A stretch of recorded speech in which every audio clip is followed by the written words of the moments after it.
Dear students, in the last session we have seen the prototyping model as well as spiral model. In this session we will see the unified process. So this unified process is developed by I. Jacobson, G. Buch and J. Ramba. It is the software engineering process with the goal of producing good quality maintainable software within specified time and within budget. In this the project is developed as a series of fixed length mini project, means it uses the iterative model, and it is maintained by and enhanced by Rational Software Corporation.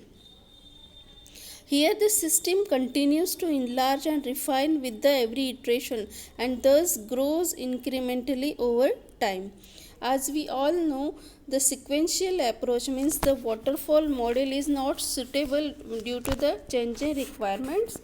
So iterative approach is definitely better than the sequential approach. So unified process is using the iterative approach. The phases of the unified process are: first phase is inception, then elaboration, construction and transition. Okay, and each phase is having certain deliverables, like the inception phase is having a definition of objectives of the project, then elaboration is having a planning architecture, construction is having a initial operational capability, and transition means release of the software product. So we will see these phases one by one. First phase is inception.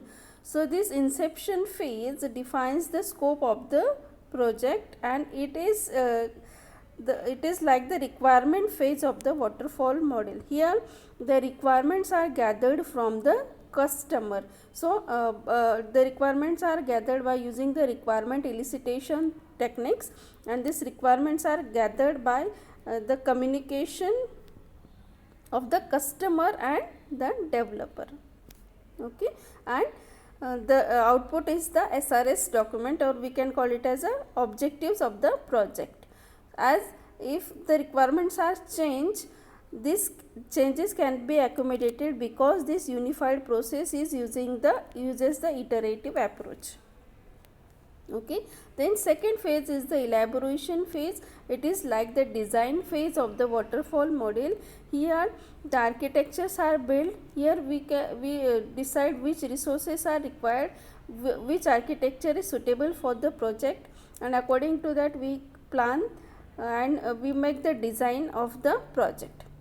Okay, next is the construction phase. Here the project is developed as well as tested. Elaboration phase gives the design document, which is the input for the construction phase. Now these documents are input to the construction phase and output is the product. We build as well as test the product in the construction phase. After that the transition phase is there. Transition phase means delivering the product to the customer. It involves many activities like the delivering, then training, supporting and maintaining the product. Okay, and here the ultimate objective is the customer satisfaction. So we have to repeat these steps till our customer is not satisfied. Okay, means this unified process uses the iterative process. See here, this is the first phase of the unified process. Here the first phase is having inception, elaboration, construction and transition phase. The first version of the product is delivered to the customer. Customer reviews this product and gives the feedback. That feedbacks are implemented in the second phase. Okay, again the second phase is having inception, elaboration, construction and transition phase. Here also the product is delivered to the customer. Customer will review that product and gives the feedback. That feedbacks are implemented in the next version. Likewise, the unified process is using the iterative development process. Okay, thank you.